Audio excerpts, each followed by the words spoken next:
السلام علیکم ورحمۃ اللہ وبرکاتہ۔ بسم اللہ الرحمن الرحیم۔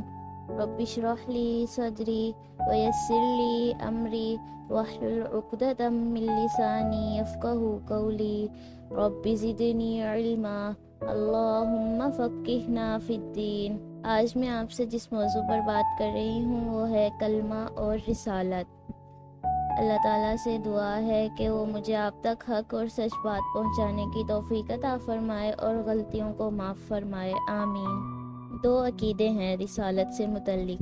ایک عقیدہ یہ ہے کہ آپ صلی اللہ علیہ وسلم اللہ کے رسول ہیں، اور دوسرا عقیدہ یہ ہے کہ آپ کے بعد کوئی رسول نہیں ہے، یعنی آپ صلی اللہ علیہ وسلم آخری رسول ہیں۔ یہ کلمہ طیبہ کا حصہ ہے، لا الہ الا اللہ محمد الرسول اللہ۔ یہ کلمہ طیبہ ظاہر میں 3 حصوں پر مشتمل ہے، اور حقیقت میں اس کے اندر 4 حصے ہیں، یعنی کہ 2 نفی اور 2 اثبات، یعنی کہ 2 نیگیٹو ہیں اور 2 پوزیٹیو ہیں۔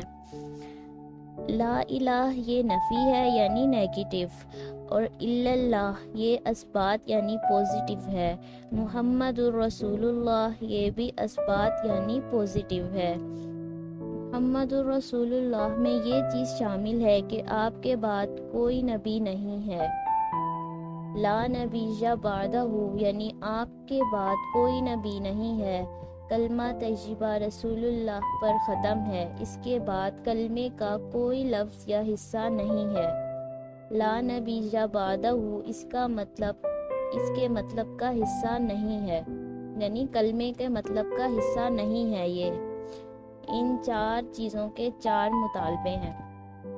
لا الہ کا مطالبہ یہ ہے کہ مخلوق کے آگے ہاتھ نہ پھیلانا، پتھر کے آگے سر نہ جھکانا، اللہ تعالیٰ کے سوا کسی اور کے سامنے اپنے رخ کو نہ پھیرنا، اور الا اللہ کا مطالبہ یہ ہے کہ صرف اور صرف اللہ کا بن جانا، اللہ کے آگے سر جھکا دینا، سر تسلیم خم کر دینا، جیسا کہ ابراہیم علیہ السلام نے فرمایا تھا، انی وجہت وجہی للذی فطر السماوات والارض حنیفا وما انا من المشرکین، یعنی میں نے پھیر دیا اپنے آپ کو اللہ کی طرف۔